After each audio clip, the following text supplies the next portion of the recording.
Hi ನಮಸ್ಕಾರ, ನನ್ನ ಹೆಸರು ಅರ್ಚನಾ ಪ್ರಕಾಶ್ ಅಂತ ಹೇಳಿ. ಸೊ ನನ್ನ ಒಂದು ಹೊಸ ಚಾನಲ್ನ ಸಬ್ಸ್ಕ್ರಿಪ್ಷನ್ ಯಾರೆಲ್ಲ ಮಾಡ್ಕೊಂಡಿದ್ರೆ ಥ್ಯಾಂಕ್ ಯು ಸೊ ಮಚ್. ಇನ್ಯಾರು ಕೂಡ ಸಬ್ಸ್ಕ್ರೈಬ್ ಮಾಡ್ಕೊಂಡಿಲ್ಲ, ದಯವಿಟ್ಟು ಈಗಲೇ ಸಬ್ಸ್ಕ್ರೈಬ್ ಮಾಡ್ಕೊಳ್ಳಿ, ಲೈಕ್ ಮಾಡಿ, ಶೇರ್ ಮಾಡಿ ಆ್ಯಂಡ್ ಕಮೆಂಟ್ ಮಾಡಿ. ಹೊಸ ವೀಡಿಯೋಗಳೊಂದಿಗೆ ನಿಮ್ಮೊಂದಿಗೆ ಬರ್ತೀನಿ.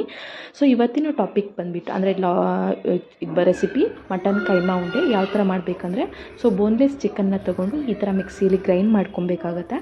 ಸೊ ಗ್ರೈಂಡ್ ಮಾಡಿಕೊಂಡು ಸೊ ನೀವು ಇದಕ್ಕೆ ಒಂದಷ್ಟು ಇಂಗ್ರೀಡಿಯೆಂಟ್ಸ್ನ ಆ್ಯಡ್ ಮಾಡಬೇಕಾಗತ್ತೆ. ಏನೇನು ಬೇಕು ಇಂಗ್ರೀಡಿಯೆಂಟ್ಸ್ ಅಂತ ನಾನು ತಿಳಿಸ್ಕೊಡ್ತೀನಿ.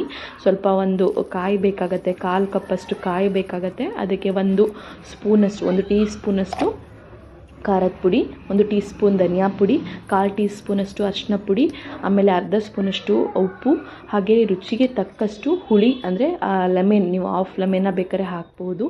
ಅದಾದ್ರ ಮೇಲೆ ಇದಕ್ಕೆ ನೀವು ವೆರಿ ಟೇಸ್ಟಿಗೆ ಒಂದು ಸ್ಪೂನಷ್ಟು ಬೇಕಾದ್ರೆ ಆಯಿಲ್ನ ಕೂಡ ಆ್ಯಡ್ ಮಾಡಿ, ಅದನ್ನ ಗ್ರೈಂಡ್ ಮಾಡಿರುವಂಥ ಒಂದು ಕಾಯಿನ ಕೂಡ ಇದಕ್ಕೆ ಆ್ಯಡ್ ಮಾಡಿ ನೀಟಾಗಿ